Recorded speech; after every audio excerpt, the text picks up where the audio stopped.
Hey, salut, bonjour et bienvenue à tous, j'espère que vous allez bien. Alors aujourd'hui, on va diagnostiquer une Citroën C3 qui refuse de démarrer aléatoirement. C'est-à-dire, elle démarre un coup oui, un coup elle démarre pas, un coup il faut mettre 10 contacts de clé à chaque fois le contact pour qu'elle se mette à démarrer. Donc plusieurs possibilités de panne possibles sur ce véhicule. On va commencer par le commencement, c'est-à-dire faire un diagnostic. Et ce que je peux vous conseiller, c'est de toujours faire un diagnostic avant de remplacer des pièces. Un docteur, avant de vous donner des médicaments, il est obligé de vous ausculter. Sans vous ausculter, il ne peut pas vous préconiser des médicaments. C'est logique, on est d'accord jusque-là? Allez, c'est bon alors. Si vous me suivez jusque-là, continuez de me suivre, on va faire le diag de la C3. C'est parti et on va le commenter ensemble.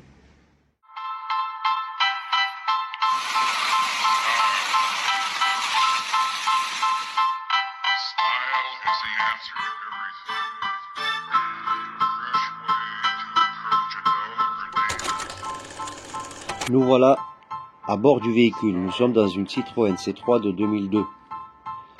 Elle a 97 000 environ au compteur. Ici, la prise OBD sur la gauche. Il y a déjà une vidéo dans ma chaîne, sur l'emplacement des prises OBD. Alors, on fait une lecture numéro de châssis. On communique avec le véhicule, c'est cool. On est bien sur la C3. Tout va bien.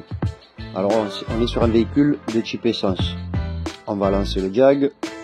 Donc on est sur un 1,4 litre, c'est un petit moteur, essence, très pratique pour rouler à Marseille, très pratique pour les petites villes.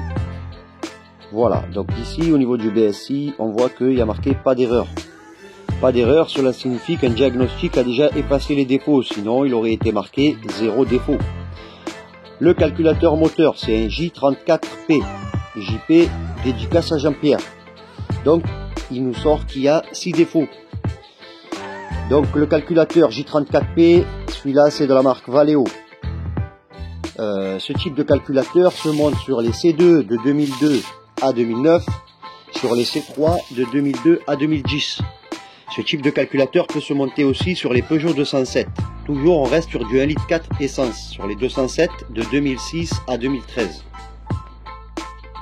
On est à 62%, 66%, ça monte, ça grimpe, ça va vite, c'est un petit moteur, donc pas beaucoup d'électronique, ça va très vite, tant mieux. Donc là on voit que ça balaye tous les calculateurs, tous les boîtiers, tous les modules, vous appelez ça comme vous voulez.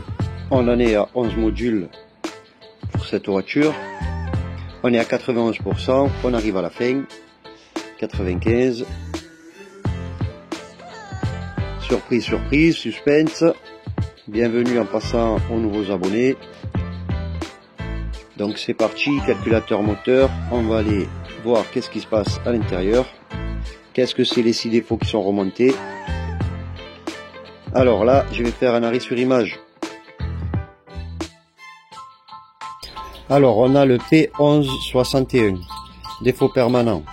Le P2101, le P1153, le P0121, le P1152 et le P1438. Alors pour le premier, régulation en position papillon.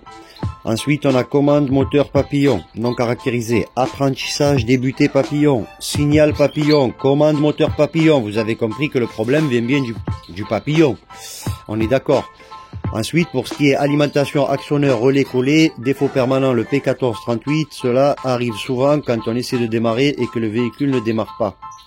Quand le véhicule ne démarre pas, ce code défaut remonte. Ça m'est arrivé plusieurs fois, c'est pour ça que je me permets de vous le dire. Donc vous voyez, relais collé. Donc on en est sur un boîtier papillon qui déconne.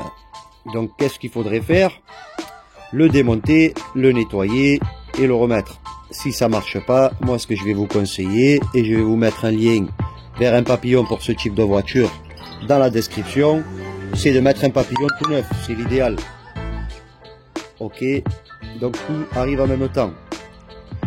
Voilà pour le problème de cette C3, c'est ça qui fait que le moteur démarre aléatoirement. Ensuite ici on a un autre défaut qui nous dit que le connecteur blanc de l'entrée d'antenne, circuit ouvert, donc le défaut C900 qui n'est pas connecté, vous avez compris. C'est pas important, c'est pas ça qui fait que le véhicule ne démarre pas. Donc le souci, c'est que le papillon doit rester fermé, et quand le papillon reste fermé, il n'est pas commandé, impossible de pouvoir démarrer le véhicule. Voilà pour cette vidéo, j'espère qu'elle vous a plu. Likez, abonnez-vous, activez la cloche, et je vous dis à très vite dans une prochaine vidéo. Salut les amis.